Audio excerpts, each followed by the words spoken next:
Hi everyone, Olivia Reiner here for Packers News, joined by Ryan Wood. Today we're taking a look at the cornerbacks position and talking a little bit about what went well for them this season, what didn't go so well, and what is going to have to improve in the offseason in order for the Packers to be more successful than they were last season. So after Tramon Williams moved over from cornerback to safety, a lot of the young guys and the fresh faces like Bashaud Breeland were kind of left to figure out things for themselves without much of a veteran in that position. How did the younger players develop this season? I thought Jair Alexander had a really good year for a rookie. There's some things that he can grow on, starting with making more plays on the ball, and I think he'd be the first to say that. You know, he talked all year about how he expects interceptions, not PBUs. So he had a lot of PBUs. He only had one interception. So there's some room for him to grow. But you want to talk about a young guy at a really unforgiving position coming in. He had some injury issues as well, but when he was healthy, he played at a really high level, which is what you want from your first-round pick, obviously. You know, it's kind of glass half full, glass half empty there. It depends on how you look at it at the cornerback position. There's young talent there. Jair Alexander, Kevin King, but that young talent needs to develop, and it needs to stay healthy, and especially in Kevin King's case.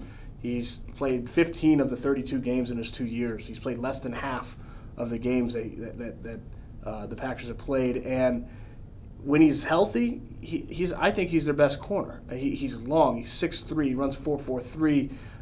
He's physical. He can everything you want in a corner, except that major, huge red flag on the medical. And so it's just a matter, you know, his shoulders. He had a soft tissue injury this past year that put him on IR. Those things, his body holding up the rigors of playing in the NFL, that's the question. If he can, he's a really good player. It's just when you're playing half the games, like they say, the greatest ability is availability. He hasn't been very available. So you've segued very nicely into what wasn't so good for the Packers this season, sort of the injury status of a lot of the cornerbacks.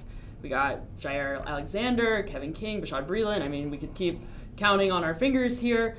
What is going to have to change for these guys next season in order for them to stay healthy? That's a good question. I think it's about learning what has gone wrong in the preparation in the past. You know, how much of it is strength and conditioning staff, and will that change under new coach Matt LaFleur? I think that'll be very interesting. We haven't heard of that yet, but who knows? You know, that's something that by the time you're watching this, maybe there will be news on that. So it's just a matter of learning at this level how to stay healthy. And some guys, their bodies can't withstand the rigors. That's the scary thing. But if they can, it's taking the lessons learned and implementing those.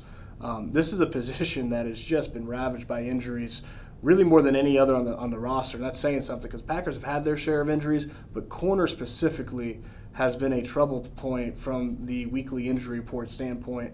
And it's something that they've got to get a handle on, because there is that young talent, and they have the ability to develop some pretty talented corners if they can keep them on the field.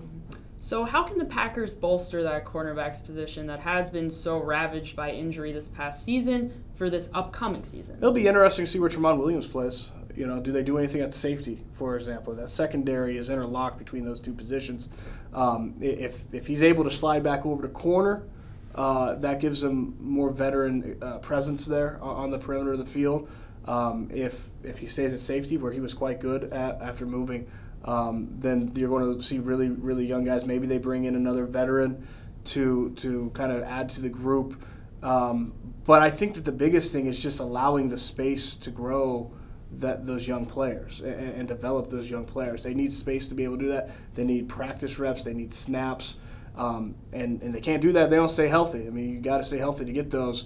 But then giving them the opportunity if they do stay healthy, I think that's vital. Mm-hmm. So health. I feel like we're talking about health a lot on the defense, but it's a big theme. It's a big thing that the Packers are going to have to work on this offseason if they want to do better than they finished last season. So make sure you're heading on over to Packers News, checking out all of our other player grades. We have a bunch for you guys over there. Thanks so much for joining us. We'll see you next time.